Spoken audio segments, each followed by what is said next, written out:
What's up, everybody? It's Passion 9. Welcome to the Passion 9 channel. Late night, having some brewskis. And I just want to give some impressions of Ghost of Tsushima. Now, here's the thing, right? Most open world games, most sandbox games, we're just going to say it right here. The thing that usually sucks the most with that genre of games is the storytelling. It usually demands a certain level of compromise from the plot because the player is encouraged to do anything at any time in any order. Meaning that having a cohesive narrative with a well-directed, well-paced message or running theme is rather difficult because you have a protagonist who can do whatever the fuck he wants, whatever he wants, in any order he wants to do. Ghost of Tsushima, which I've been playing a lot lately, sort of gets around this problem, I want to say, by giving you a framework, by giving you a setup that kind of just says, yeah, the player can go wherever and do whatever in any order because it's chaos. You are a samurai during a very fictitious, very sort of romanticized version of 13th century Japan on the island of Tsushima during the first Mongol invasion. And it's great because the island is being invaded by these Mongols, and that's the story, essentially. That's the main thrust. Drive these Mongols off your island. This little island off the coast of Japan. Okay. That's the story, which means that from a pacing standpoint, basically, the player can do whatever they want in any order because, yeah, it's a war. Everything you do, every camp you liberate, every enemy camp or whatever, Far Cry style, Assassin's Creed style, whatever you want to call it, it has that structure, that formula. But every camp you encounter and every main quest you do is just, hey, we gotta drive more of these Mongols off. Hey, these Mongols sure are a problem. Let's deal with these Mongols. It's yeah, it's a war against this invasion. That is the story. Pretty simple. Pretty simplistic, but that is what's going on. And by making that the setup, the developers were basically are giving the player carte blanche to do whatever in any order because it doesn't really matter. The only thing that needs to be in a controlled order are and again, quick disclaimer here, I haven't finished the game yet. I am about, I want to say 70% of the way through. I don't know. I'm pretty far into the game, but it's hard to gauge because, I haven't beaten it yet. It's my first time playing it. It's pretty big, but I feel like I'm far enough to at least give this drunken impressions video for kicks, for shits and giggles. So yeah, the Mongols are invading your island, and it's the only thing that really needs to be in any order are for example, you start out in this southern region of the island. The game cuts off the later parts of the map. You have this southern region, and it's okay, run amok, do all these quests for these different characters that they all have the same goal. Eliminate characters or hunt down people that are involved with this Mongol invasion. Boom. So it doesn't really matter what order you do it in because they all have the same goal.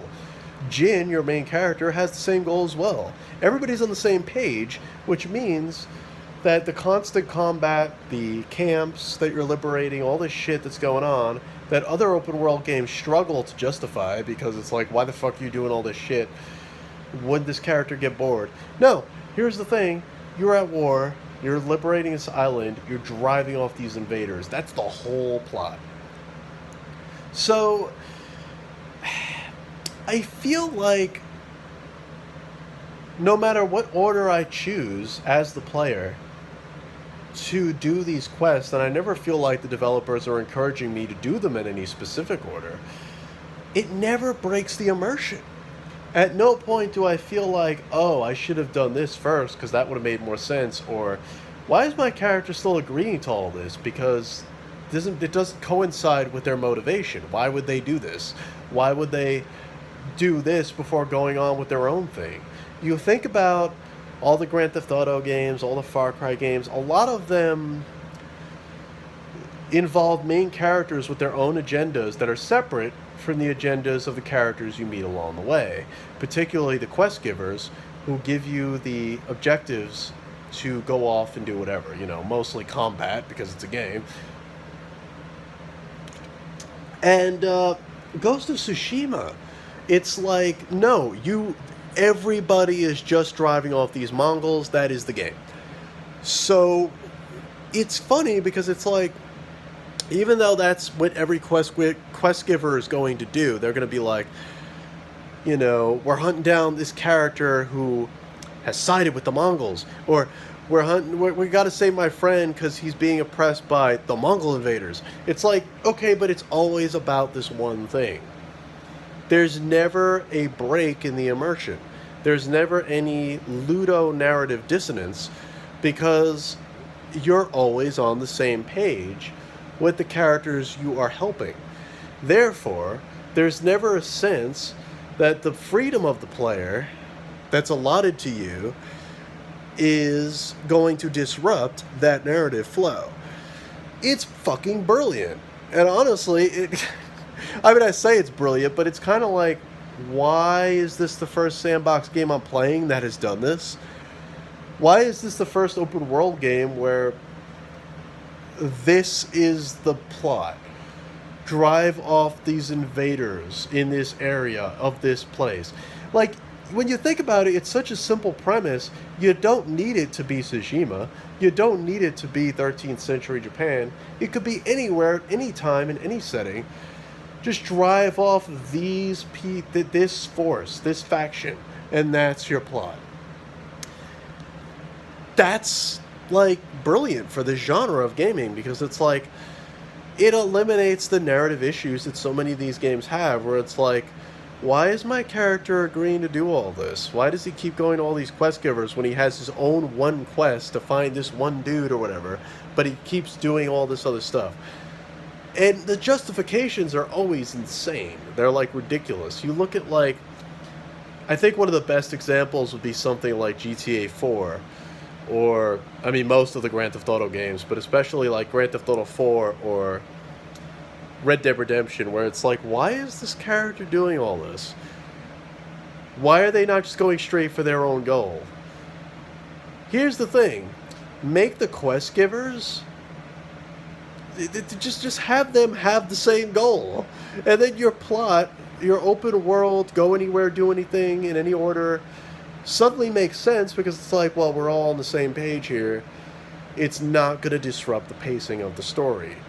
The story is actually pretty goddamn simple.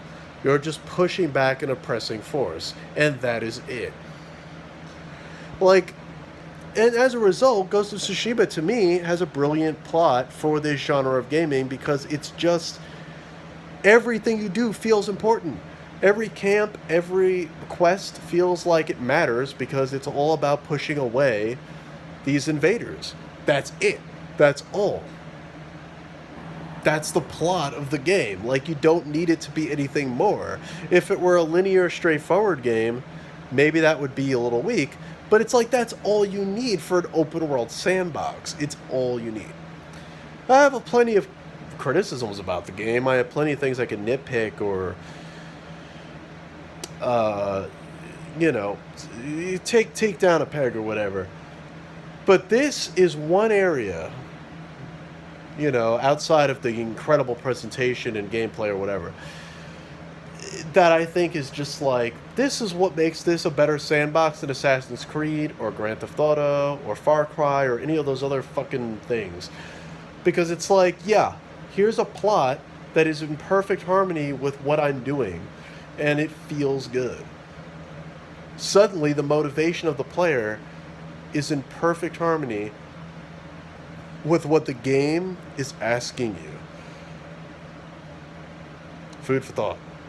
Anyway, that's all I wanted to say about Ghost of Tsushima as far as my first impressions go. Sorry, this was such a long video, but I'm drunk. That'll happen. Live for the passion.